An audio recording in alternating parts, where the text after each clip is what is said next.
Hello, welcome to today's show. My name is J.M. Topp, and for the longest time I've been wanting to interview my cousin Isaac on one of his hobbies, and his hobby is Warhammer 40k, and he's an excellent painter, but you know what? I'm not gonna talk any more about it. I'm just gonna let the interview speak for itself. So, without further ado, here's the interview with me and Isaac.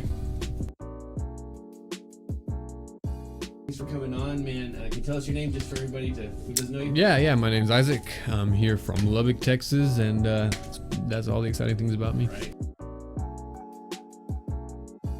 Essentially, if you were to sum it all up in my view of it, and the reason I'm even into it, it's because it gives you a somewhat socially acceptable way to play with toys as an adult.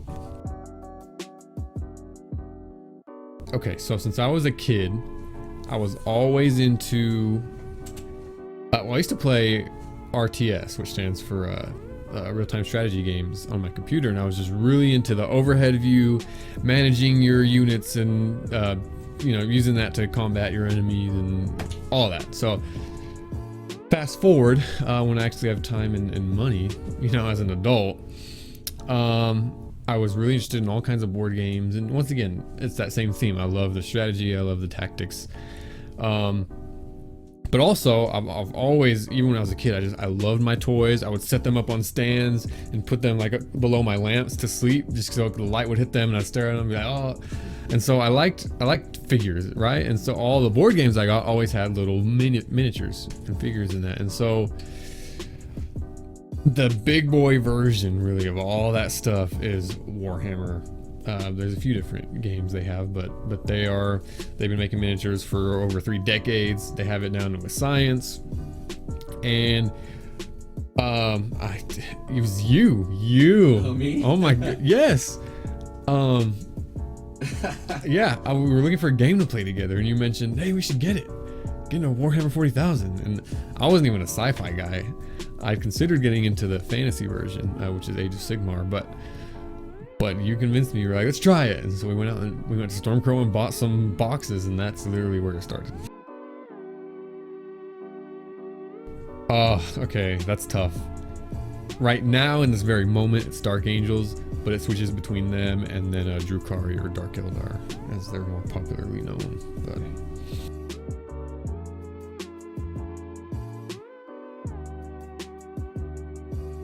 so when push comes to shove, I'm more of the gamer. I'm more, I like to, I love to use my brain, and I love to just strategize, figure out the coolest combos, and then execute them on the tabletop.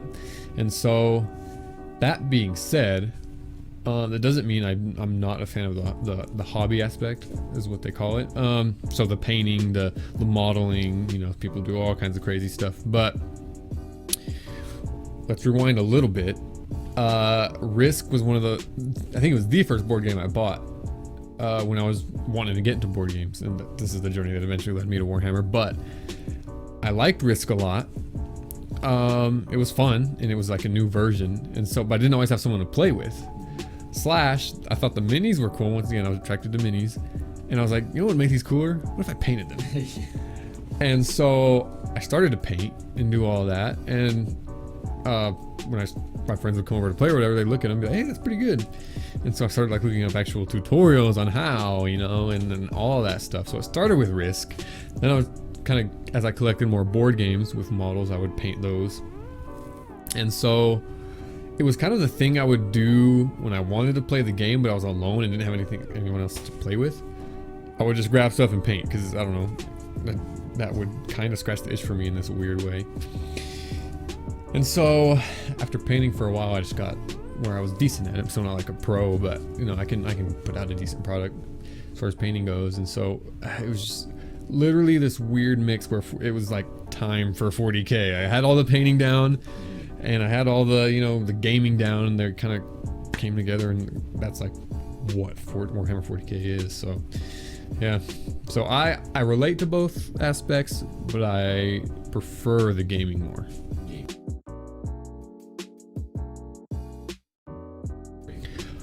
So I would love to pay someone to paint my whole armies, but that costs just as much as buying the stuff, probably more.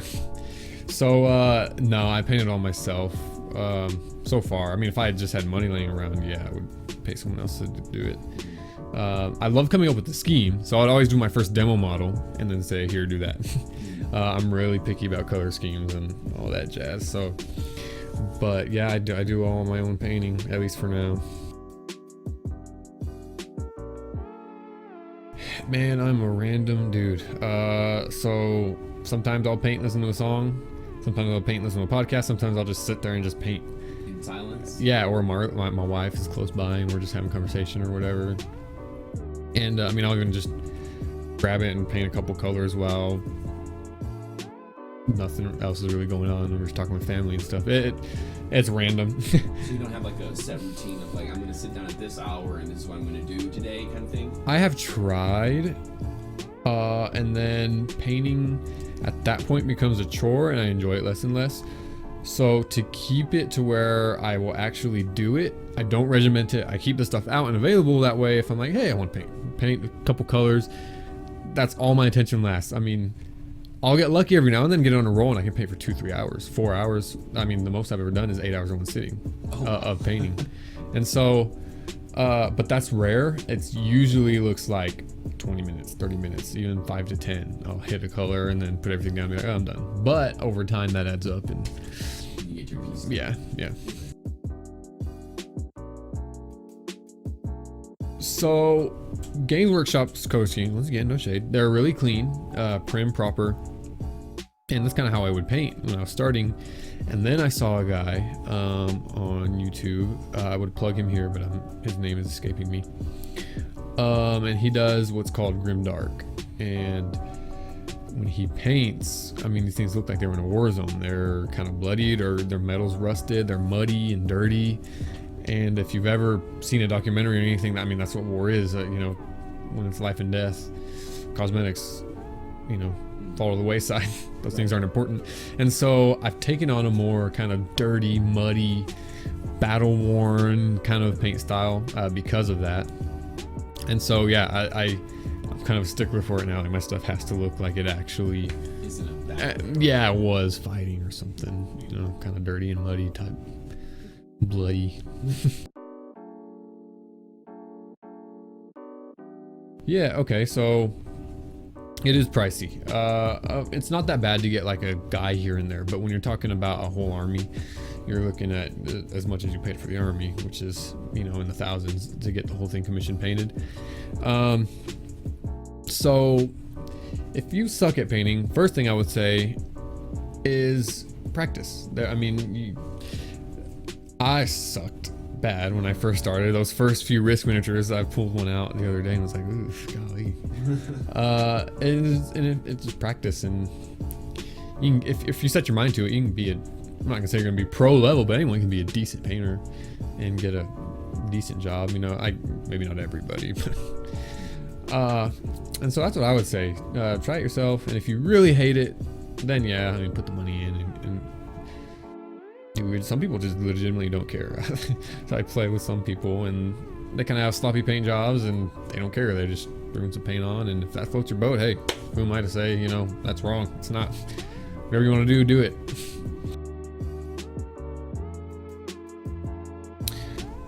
Oh goodness.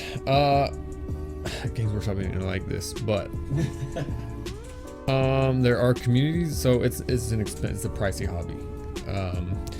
Your army is going to consist of, you know, 15 to sometimes 20 or more units, which is a box of guides that you got to buy and put together and all that. And each of those boxes, the cheaper ones are going to run you $30.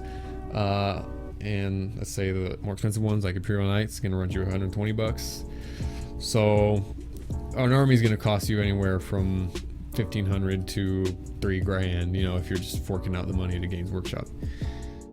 There are cheaper ways to go about it. There's eBay, there's there's like buy sell trade pages on Facebook, ways to get really good deals on models. Now I will say, do buy Games Workshop models. You know, maybe use that to get yourself started, and then, because I do believe in the company, I want them to keep going. Obviously it's a fun game, I enjoy playing it, so don't hear me say stay away from their models, but please do buy their models, but if you're trying to get started, probably start elsewhere, and then, you know. Just that they're a little pricey. They're very pricey, That's what makes it hard to get into. I think so. I know a lot of people who have even said, oh, I'd love to jump in, but I don't have the money. You know, that's a thing. But they have plenty of starter sets. One on YouTube, there's a bunch of people who do kind of like, they call them battle reports, which is just them playing the game and they film themselves. You can find a lot of that online. And also, you can find stuff online about choosing factions and at the end of the day, this hobby's for you and your enjoyment. So one, you decide what floats your boat. Do you like the models? Do you like the game? That's going to affect what you choose to get into first. If you like the models, well, obviously go with the faction that looks the coolest, because that's what's going to encourage you to build them, paint them, play them. You know, you're not going to, if you decide you don't like it, you're not going to use it. So start there. What's your intent? If you're kind of a competitive gamer and you really like board games or whatever, and you want to get into a game system that's really alive and thriving and with a lot of people to play against, then obviously you want to choose a faction that's going to play well on a tabletop, because if you get a cool looking faction and they're, you know, bottom tier, you're not going to have fun if you're losing every game to the people who have the more powerful factions. So one would be to kind of see your intent. Two, be flexible with that. I've been on both roads, and I'm in a happy medium. I'm not a fluff bunny. I don't just build stuff based on the stories that I've read over the years, because I haven't read them. But at the same time, I don't go around just chasing the strongest things. So I'm kind of in this middle road, and I can sway between the two. And so also be open to the other. You know, I'm not a hyper competitive player, but I respect competitive play. It's fun, and same with narrative. So. That's the other thing I would say. Just don't turn yourself off to one or the other. They can both be enjoyed. There's Games Workshop stores / game stores everywhere. It'd just be a matter of finding, you know, plugging into a game store near you. A lot of them have their own play area, so they have their own tables and terrain. You can go in and play. Here in Lubbock, we have one Games Workshop dealer, as far as I know, and it's Storm Crow Games, and that's where I go. And there's plenty of people there to play with. And so yeah, if I could plug them, Aaron, the guy who owns it, he's a good guy, and it's a good quality space to play, and he's always improving. He just improved his tables this week, actually. Okay. Yeah. So my favorite thing about Warhammer is the my brain versus yours. So you have I guess I can go into the difference between strategy and tactics. So strategy is how you plan something out kind of beforehand. You make a game plan. Tactics is once you're, you know, boots on the ground, game plans don't always hold up, because there's situations you can't plan for. There's all these other factors that are out of your control. And so how do you adjust your game plan in real time? That's going to be tactics. You need both to be successful in Warhammer 40k, and in life in general, clue there. And so, but my favorite thing about Warhammer is I get to employ that. So there's all kinds of army combinations and stuff you can do, all kinds of different ways to win the game, all kinds. And so that's your strategy. So you're building your army. I'm including this unit because it's fast and can score me points by being where I want it to be. I'm going to choose this unit because it does a lot of damage and it can kill the enemy unit that's going to kill me if I don't deal with it. Now, once you're on the table and you're playing, that's where the tactics come in, and that's, what did my opponent bring? Does he have something that's really threatening to me? Can he block the way I want to move? You know, does he have mass amounts of models that can just fill up the map, and then I'm like stuck and don't know what to do? And so that's the whole tactics part, and I love that just as much. And so just marrying these two things, once again, it's my brain against yours. Can I look at what my opponent's bringing and figure out kind of what his plan is and adjust my plan accordingly, and kind of pull out the win?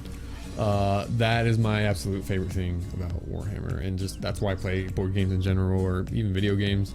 they all have this theme of there's kind of a strategy to it, and then when crap hits the fan, you know, there's some tactics playing there. And my brain, once again, since I was a kid playing those little RTSs, something about it just like it's a blast. And so that's my favorite thing about it. Least favorite thing. So this is a really good sign. I'm actually, when you say that, I have a hard time finding something. And I will say this. My least favorite thing, and it doesn't have to do with the game itself, it more has to do with people who play it, is one, the game's a social interaction, so that's a bonus for me. That's something I really like about the game. But because of that, and because of the nature of how some people are, and some people get angry when they're losing, start throwing dice, or give up, you know, after the first turn if it doesn't go their way.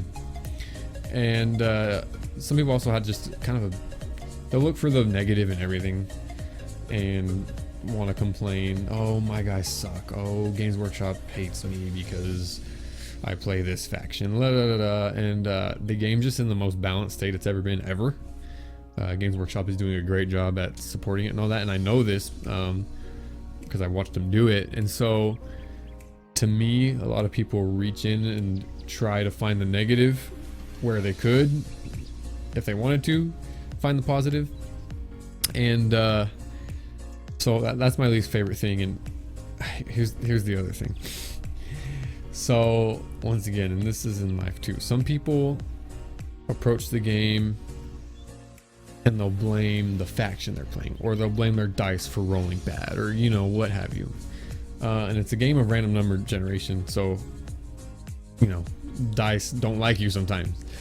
The thing is, knowing that, how do you plan accordingly, and how do you even get in a situation, you know, if I roll bad, my thought is, okay, so how do I not get in that situation again? Because I can't control the dice. I can't control the next game them rolling bad again, but I can control, you know, let's say I rolled bad so my character died. Well, next game, how can my character not even be in a place where I don't, you know, where he has to roll, where I have to make that roll in general so he stays alive? That kind of thing. If I sit there and blame my faction or the dice or what have you, then I don't ever improve. I'm just the same player I left, and then I'll just keep getting mad and mad and mad each game. In my experience, I started as a brand new green player, not knowing anything about the game a little over a year ago. But because I took it at an angle of, okay, what can I do different instead of this sucks, you know?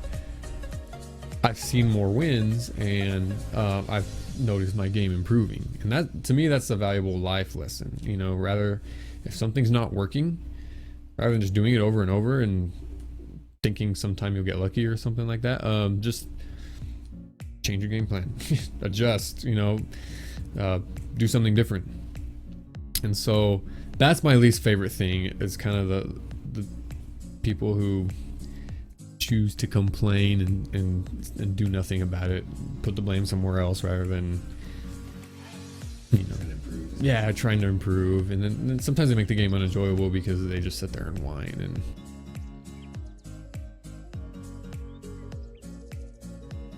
okay, I've thought about this, and I approach it from the factions that I actually play.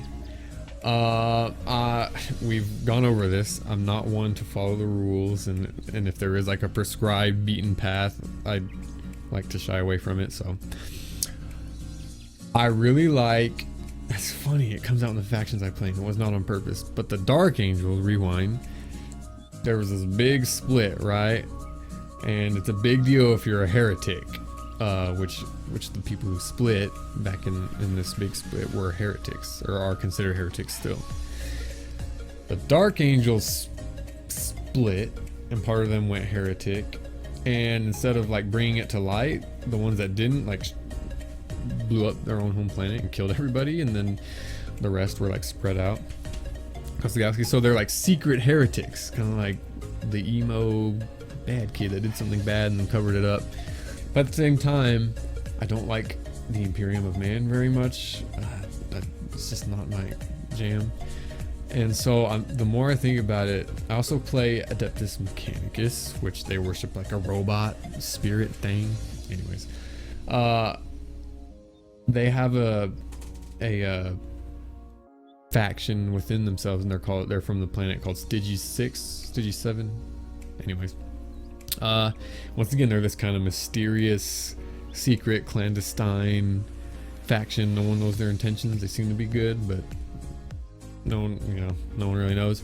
They're kind of mysterious. And then I also play Drukari, and they're just straight up like they got kind of, try not to get too deep in the lore, but they sought out like all their pleasures or whatever, and it spawned like an evil god and all this stuff. And they're the ultimate like party animals, if you will. But they're like sadistic, right? Like, yeah, it goes to the extreme. Like they just, and it's even in their game rules. They shoot themselves up with drugs all the time. They're all hype, and they're real sadistic. They love to like torture and, for pleasure.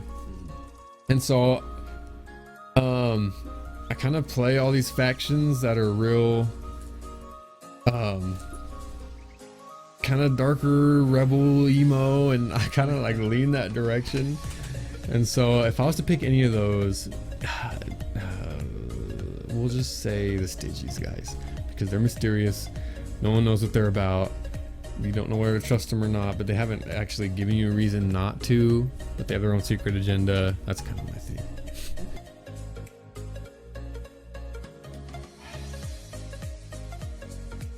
Ditch your print format. Really? Yeah, I mean, so what is a print format? Yeah, so they have a main rule book that you buy, and it's got a lot of lore and story in it, and then the rules of the actual game are kind of in the back half of it. And it's in 8th edition right now. There's been different editions of the game. Like I said, it's over 3 decades old. So, and so that's the main rule book you buy. And then once you pick an army, a faction you want to play, you buy what's called a codex, and that has all the units that army has and all their rules inside of that. Because there's no way, I mean, there's over 30 factions, I think. Don't quote me on that. But if it was to all be in one book, that would be ginormous. So that's how they deal with it. The thing is, one thing Games Workshop's done amazing, that I know they haven't in the past editions, is they're supporting it. They're balancing things. If something's too strong, they'll tone it down, essentially. So you're winding up with all these awesome updates that really help the gameplay, but they only come out with the actual print of those updates once a year, and even then this edition's going on its 3rd year. So you need your army book, or the rule book, plus your army book, plus any of the update books. And then now they're once again, it's awesome. I love it. They're doing it. They're releasing like different campaign books that add cool rules, and some of it's really good for competitive play. And so there's a couple of those already. So I would need that book. And so now you're needing to buy 4, 5, 6 books to even stay relevant with one army. I have 4. So it would just be really nice to have it all in one place. So I don't have to lug around. Like if I go to an official tournament, I have to have, if my opponent asks, I have to be able to show them my rules. That's kind of a given. And so I would need all those. Yeah. Don't they have like tablets? Like don't they have like EPUB files where you can pull it up on a tablet? Right, they do. But none of those are updated, or not that I know of. I have an e-codex, and it's still like, it doesn't get changed. You just buy it. It's like a book, right? It doesn't update itself with new points values or with the way units have changed. They've added a lot of new units, and once again, it also really slows them down, because then you're looking at, since they have to print and make all these books and then distribute them, they're only be doing that once in a blue moon. Which, I say that, it's a lot better than it has been. They're really keeping up with it, but they could just keep the game a lot more smooth and flowing, in my opinion, if they just had it all in even an app. That would be awesome. I would pay for a subscription, hands down, if I could just have like an app where everything was there. because it does.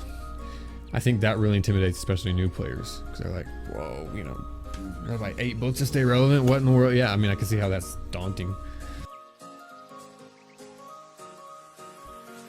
If you've thought about it, you should give it a shot. The best way to start, and this kind of goes back to your one question, just get with someone who knows the game or who has played it, or there's online forums if you don't know anyone personally. And most people in the hobby are pumped when new people come in, so they'll be super excited to explain it, show you the ropes, do all that jazz. I've had a blast doing it. You get the social interaction with people, which is fun. You get the gameplay, which is fun. It's just, you know, I go at least once a week and play, and it's just a fun little pastime. And so, yeah, if you've thought about it, you should try it. Give it a shot. I think you'd be surprised. All right. Well, thank you so much for coming on the show. I appreciate you taking the time to answer my questions. And yeah, thank you so much. Yeah, sweet. GG. GG. Easy. Oh. All right, well, you made it to the end of the video, and congratulations. Pat yourself on the back for going through all of this. So I like this interview. I like the process a whole lot. If there is something that you'd want me to interview or to have on the show, let me know in the comments down below, and I'll give it a look. I mean, I think that there are a couple other people I do want to interview that are different hobbies, you know, based on their own hobbies. So I think I'd like to start doing that a little bit more. I really enjoyed this process. I had a lot of fun, and I'd like to think that Isaac also had fun, you know, being part of the interview.